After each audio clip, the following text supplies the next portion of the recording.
Howdy doody, ladies and gentsies. It's time to do part number 3 of the daily, number 445, where we are talking about LastShadow's 6 racks opening. I did want to, of course, note the following, that the video lagged out right at the end of part number 2, but fortunately, nothing interesting happened. For any of you shitting yourselves, just, oh no, the video exploded! I literally just like X8'd through a whole bunch of ghosts EMPing and an army just whomping over with relative ease. Is that true? Yeah, I'm pretty sure. Should be the case. I can't go back now. I can't figure out what you lost, but honestly, the important thing was the follow-up attack with the medevacs and splitting that stuff off. Yeah, the one thing that we wanted to do at the end of part 2, but we couldn't because my video died, is we wanted to look at a situation where we really do not want to do this Marine push. We really do not want to do the Marine push at all. What circumstances that happen? Interestingly, here's a situation where we really do not want to do the Marine push.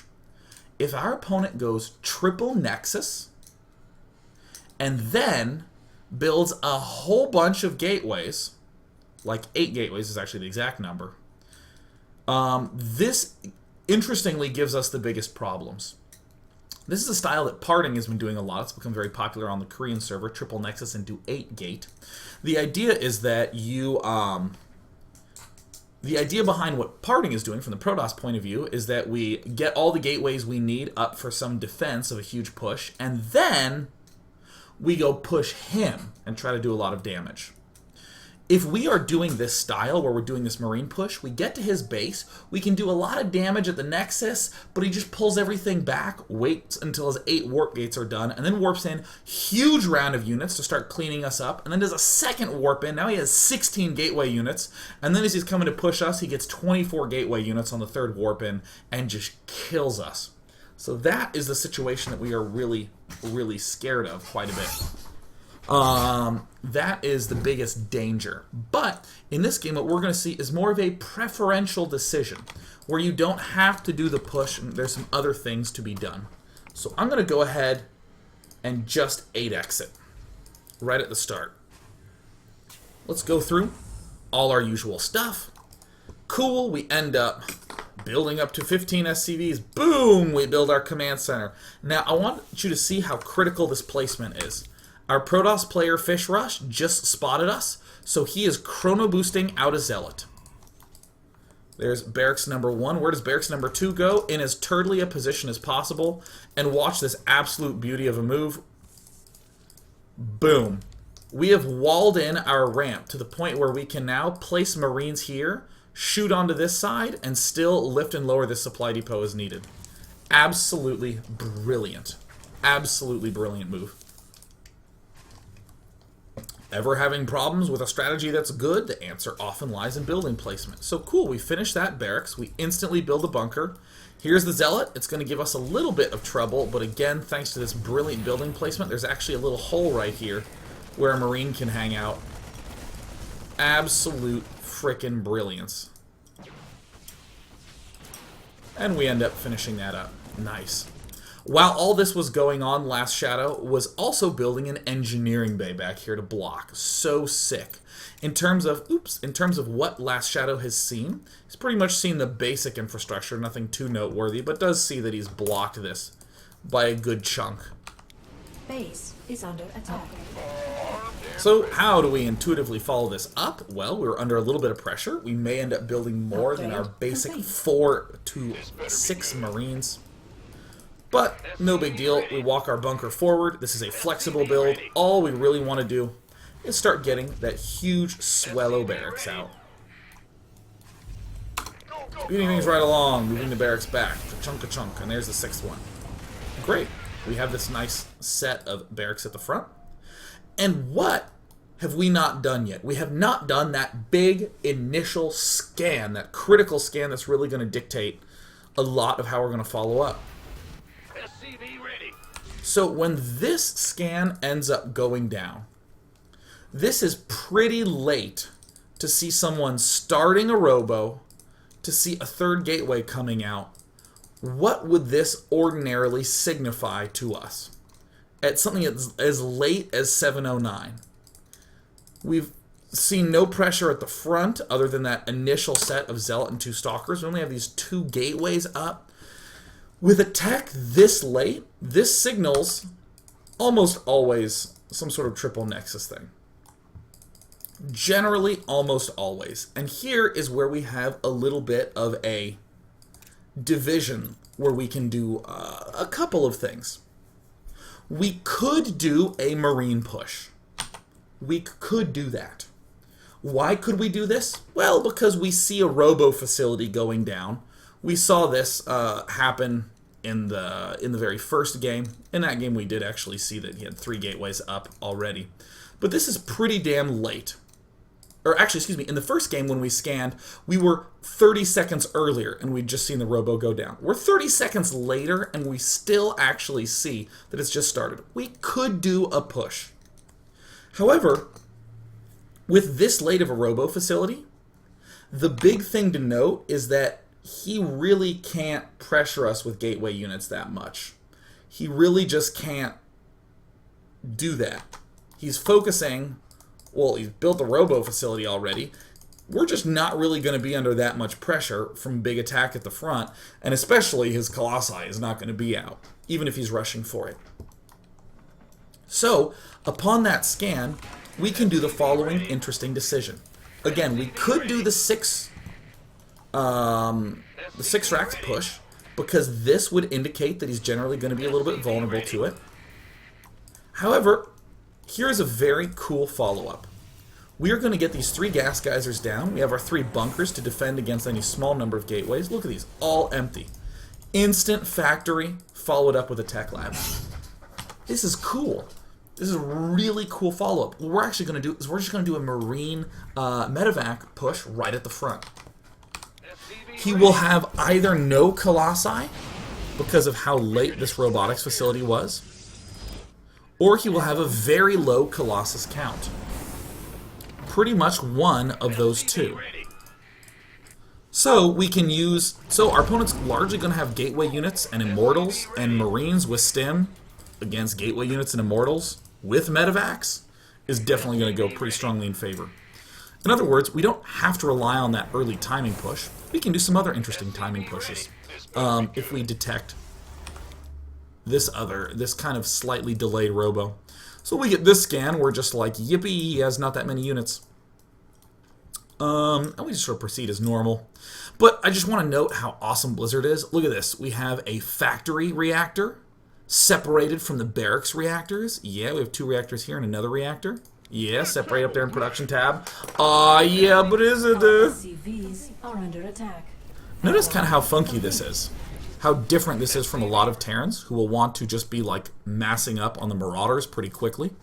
Here, we're actually doing 8 Marines at a time, getting our double medevac up. Have a lot of bunkers here moving out with the factory. Now sort of transitioning normally. So here's a very interesting timing. Ready for dust off. You want a piece of me, boy? And again, this push is... I don't want you to get too overexcited to do drops on the side. What we see LastShadow do is he just literally waltzes right up here. There's the Colossus that just got started. A pretty good amount of gateway units, but now we have stim. We use some pretty easy lift up micro. Oh, the units at the front. Whoa! Yeah.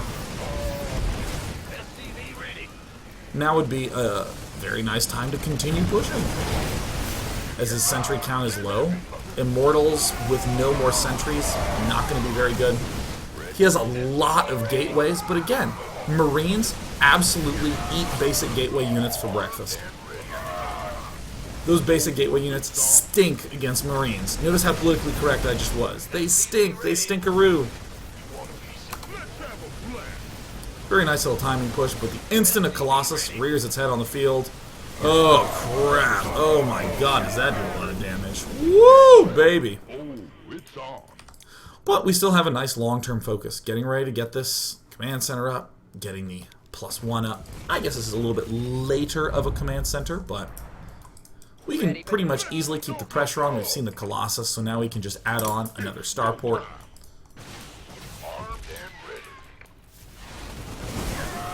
And in these small numbers, it's actually pretty good to continually engage, as long as you don't commit. You want to engage, not commit. So, and one last thing I want to note about sort of the general composition that we're seeing.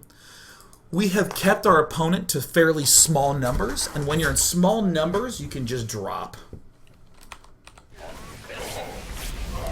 Anytime the numbers are small, because it's just hard for them to be in a lot of places at once. Actually, as we go to the every cam, we have the Colossus and the other units that we're trying to defend this area and this front area here. And we have to be warping in some units at the back here to defend against these drops. It just works out all quite nicely. So the whole point of that medevac assault at the start, end of this continued drop sort of action, is to get us time up to get a third. We already have 6 barracks, so we just plop down add-ons as needed, and we have time to start getting the Viking production up. So I want to switch gears for a little bit here. We've been talking a lot about the openings, some of the transitions you can do when we do something different, like in this game. And now, assuming I don't break my neck as I try to snap it and loosen it, at this point in time, I want to shift the focus a little bit to this late game situation. Let's do one of my favorite exercises in all of StarCraft to pretend that we have just come in the room. We have just entered, looked at this game, and let's say we have vision of everything. We see a Protoss with 3 bases. We see a Protoss who is, looks like just now getting this armor upgrade. Has a lot of gateways up, has 8. We see this player, LastShadow's, is getting his 3rd up, has the 6 barracks. We have no idea how these players opened. We're just suddenly in this late game starting situation, this mid to late game. How do we play it out from now?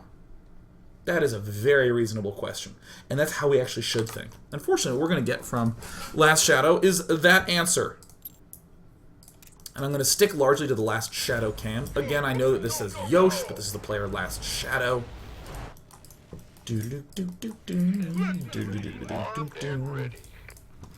So, pretty basically, we're going to be adding on, pretty basically, what an awesome phrase, leveling up your Viking count quite early.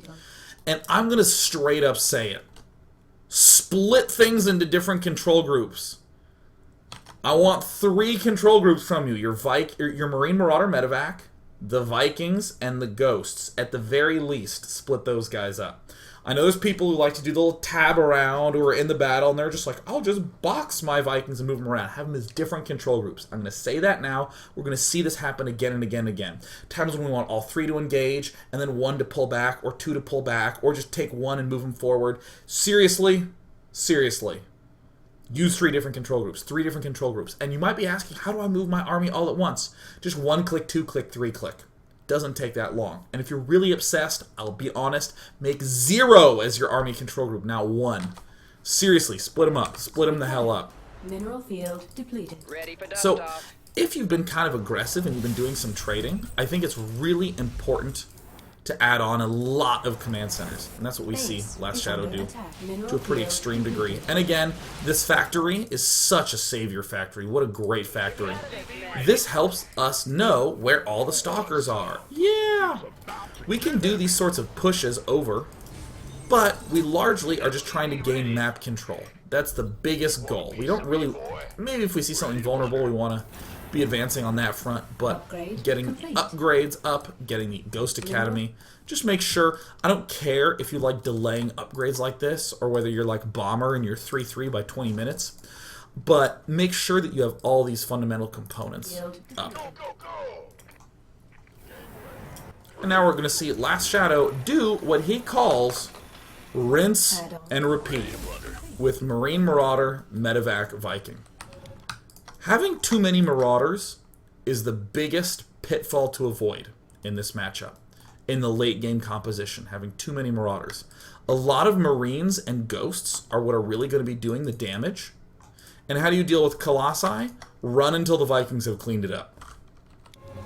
Having way too many Marauders is going to be very dangerous unless you are extremely aggressive. But we're actually going to play pretty passively. Notice in the production tab, Marines and Ghosts. taking lots of expansions. Planetary fortresses are fine, but just be aware that you should have at least 3 orbitals with the goal, the express goal of getting more. So here comes the rinse-repeat phase. We actually start to do some pushing, and notice how convenient it is to be able to move Control Group 2, and if we need our ghosts, we can snatch them, we can move them forward or to the back of our army composition, independently of having all these things kind of clunkily framed around.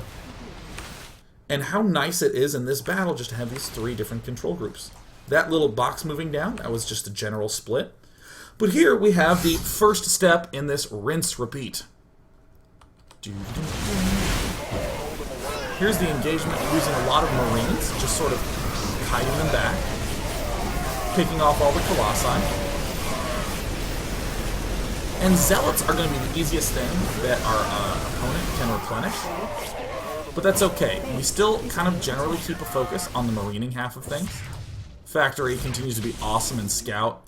This looks like a huge loss. I maybe could have been controlled a little bit better. Let's pretend it couldn't have. This is not actually the end of the world because we built up big infrastructure at the start. Building more command centers in the middle that will eventually be those planetary fortresses. But generally replenishing, okay, well, we killed off a lot of those Colossi. We killed off a lot of the units, so we have 2 things that we know that we want to do. Replenish some Vikings, but if we scan and see that his Colossus count still remains low, generally this happens. I mean, actually, let me explain that more clearly. As we look around, doom-ba-doom-doom, we have 1 robo. This is very common. Protosses will be on 1 robo, add on a second one a little bit later. And it's also very common to have a lot of gateways, because it's really easy to replenish a lot of Zealots. What ends up happening with a lot of Protosses is when their army dies, it's easier to get 3 Archons out than it is to get 3 Colossi out. Because I can just morph in 6 Templar, boom, have 3. But with Colossus, I have to build one and wait for it to finish, and then build one and wait for it to finish, then build the 3rd one, wait for it to finish, and now we go. So, in this circumstance here, where we don't really have that much vision, we know it's going to be hard for him to replenish that amount of Colossus. So we can focus largely on playing defensively and getting our ghosts up and valuing those in our compositions, because he should have some Archons. And the other thing we know, anytime unit counts are low, it's good to do drops. Just in general, this will catch his army out of position. This will let us do things like this. These moves are essential, but still not as important as what's going on compositionally. Mainly Marines. Come to the unit counting station. We're replenishing units. We had like 20 Marauders in that last push. Here, look how few Marauders. It might look like we are replenishing with the exact same mixture as before, just spamming the Marine, Marauder, Ghost, Medevac, Viking, just bam, bam, bam, hit it out the same way. No, actually there's not that many Marauders being built, mainly Marines and Ghosts. This is the sort of rinse-repeat. We're readjusting our composition. We saw a lot of Zealots. We saw some Archons get mixed in there. Marine Ghost, that's going to be really good against that. I really like that. If he had a lot of Stalkers and was going for heavy Blink Stalker play, then we could go for something like a lot more Marauders. Pretty intuitively. Because an interesting thing to note, this is one of the weird reverse logics that Terran players are not embracing enough, is that with Protoss, it's very easy to say, well, shit, if I kill off 50 supply of his units, he can rebuild 50 units right there on the spot. He can immediately warp in 15 Zealots from his 15 gateways. I have to start production back home.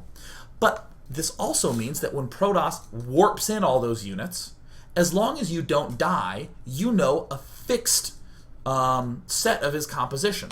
In other words, if he immediately warped in 4 Archons and immediately warped in some more round of Zealots, as we saw from this drop and as we saw from this push, I now know at least like 60 food of his army composition. And And we can see that his army supply, I mean, if we know half the mix of his army already, and we can maybe plant another 2 scan, we already know how to start skewing our composition. Ghost reporting. So cool. We knew that there were going to be a lot of Zealots and Archons in this mixture. So we're just marching our way forward. That scan, of course, allows us to kill stuff off with our... kill off observers with our Vikings. And we're still expanding like a madman. Notice that there's not like crazy dropping going on, trying to force some sort of vulnerability to fall out for Protoss. We're literally just building up right now as we're approaching maxed. And then when we go for some exchanges, then we can consider doing some other sort of crazy drops. This better be good. A lot of ghosts. A lot of ghosts. Pretty typical stuff from Protoss. Moving forward, scanning. Okay, this is all we've ever wanted, is to get this huge swell of units up. Watch how quickly all those units melt apart. Just from one simple engagement. We didn't force it to happen. We just saw from that first engagement that he was replenishing largely with gateway units and wasn't emphasizing the Colossus very much. Killing off this Robo also skews his composition. So we can make mostly Marine Ghost, get one nice engagement, and boom. Easy peasy. And still replenishing largely... Ouch, that hurts. A hell of a lot. Oh my god, it's painful. We can still replenish largely Marine Ghost, because right now, how is he really going to get that many Colossus up now that he's lost everything? This, I think, might be a little bit over-eager. I'd probably scan once and then back off, but as long as you're not too over-eager. Ready to plunder. And in the meantime, oh yeah, getting big bases, big bases, big bases, lots of orbitals. How many orbital commands do we have? Yeah, we got 7 going on. Yeah, rocking the 7. Mineral field depleted. Just one huge engagement, waiting patiently, focusing on Marines and Ghost. And again, you can kind of see the rinse and repeat going on. Super patient, and this is actually a style of play that Thorazane has just done for ages and ages, and has only recently really started to do what a lot of Terrans do. Just this extremely calm, patient waiting game for these good engagements. And suddenly, what's been even food, is gently skewing towards the Terran side of things, as he just reads what units are being morphed in. And there's the good game, and as we come to the sort of everyone cam, we can see that if you go for 3 fast Nexus, they will all be mined out by around 20-ish minutes. Am I lying? 20-ish minutes? They start to really be... Yep, totally lying. About when does that? That's actually a great question. Yeah. Looks like, yeah, around 24. I mean, generally, in my opinion, it's whenever you're kind of late in the game. However many bases he took early is how many bases he has mined out. And now I have an answer. It's actually around 25-ish minutes it starts to get mined out. But as we approach to these later points of the game, it's very easy to identify it as a 1, 2, 3, 4, 5 base Protoss against a 1, 2, 3, 4, 5, 6 base Terran, with the 6th just getting started. But in reality, it's 1 base, 2 base, 3 base mining right now for Terran, and really only 2 mining for Protoss, now that this one's basically gone and dead. So this rinse repeat, as long as we're just shutting down these expansions, we're in good condition. The only one thing that I would state to add on that we didn't see here is that if your Protoss isn't getting into those unfavorable engagements and you're wanting to sort of push the edge, the last thing you need to do is just get nukes to continue to push forward. Just need to continue to push. I'm going to take questions. I don't actually know if the question grabber is going to work properly because, again, there's some weird glitches that's been going on. I just don't know. I will say, again, I don't know if he's streaming right now. Let me see. Twitch.tv/IMLS. The player that we just saw today, LastShadow, is a Terran pro who lives in South Korea. Very, very... very public shy. So hey, thanks Nick. I hope you enjoyed all the review today. Generally doesn't go to a lot of tournaments, just largely focuses on playing and plays at the high master, grandmaster level in Korea. So if you go to twitch.tv/IMLS, you can get his stream live. And of course, if you get the replay pack that's here, teamliquid.net and LS replay pack, just look that up. You can get the games that we did today, and of course have a whole bunch to mimic. And is he messaging me on Skype? Yeah! Oh! He just messaged me. He has actually been up all night, and he's going to stream right now over at twitch.tv/IMLS. I'll tweet the link so you don't have to think too much. You can just click. So let's go ahead and do the other stuff. What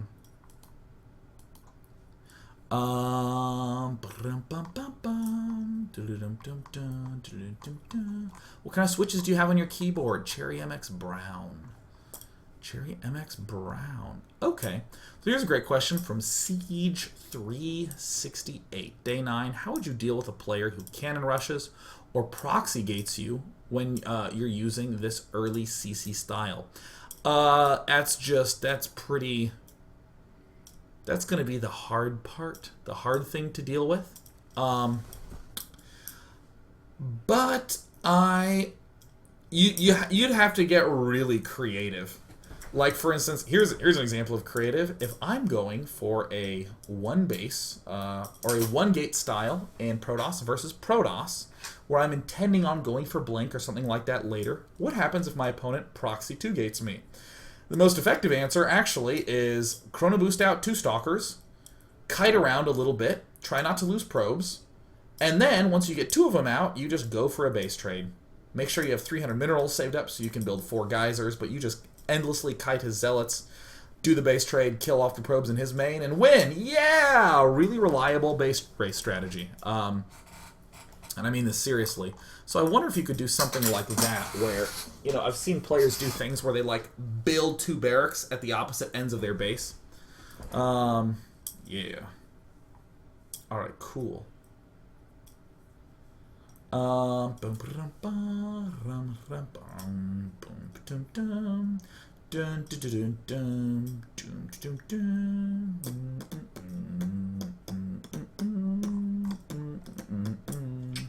Man, the question grabber is actually not working at all. I hope we can get questions today. It's just, I don't know. Oh, let me see here.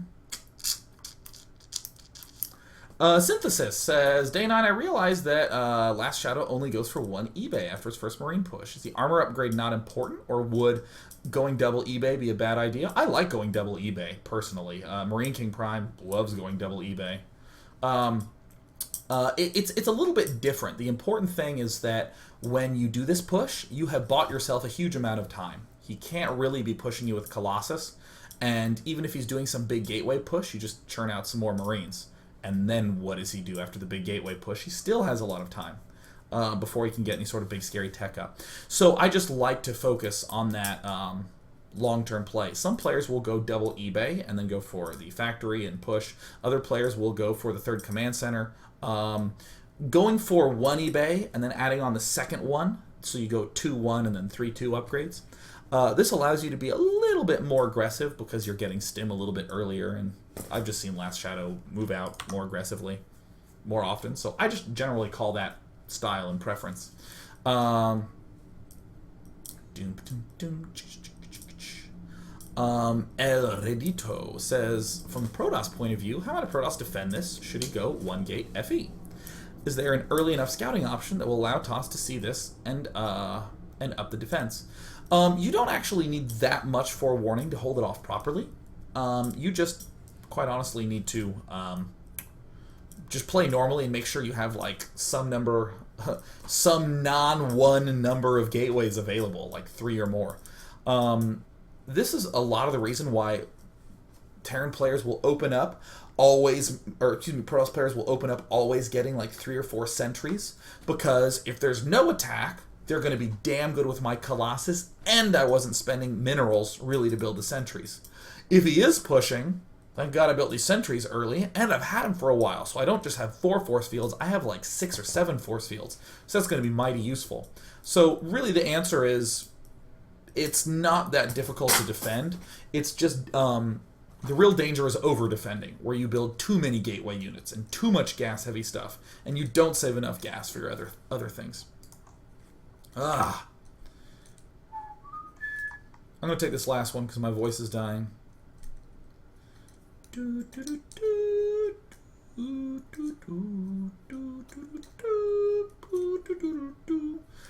Bacon 1060 asked the money question.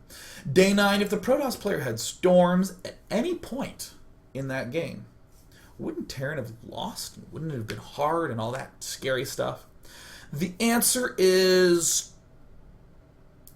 Okay, so the immediate answer is no. Terran wouldn't die immediately. But it would be a much different control mechanism. This question is great because it brings up why you really need 3 different control groups. If you are up against a Colossusing player, you need to be careful with your ghosts that they're not poaching too far forward because the Colossus just walk up and kill them off. If you're against a player who's building a lot of High Templar, to sort of make the comparison, 1 Colossus costs 200 gas. High Templar costs 150 gas. It's almost 1-to-1. For every High Templar you build, that's 1 Colossus you didn't build.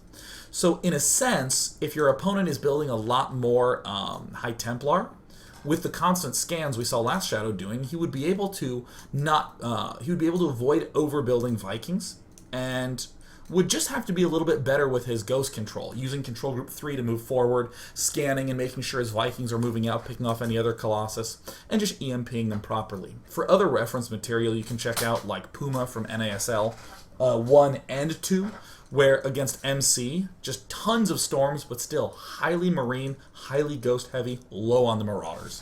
To deal with that sort of stuff. Marauders, I consider a unit that's good in the mid-game and good for being aggressive, but can be a little bit dangerous to overbuild in the late game. Kind of like roaches for Zerg. My voice is dying. I'm done, guys. Goodbye. See you tomorrow for Fun Day Monday. Send me those reps to monday@day9.tv, and I loved this daily. Woo!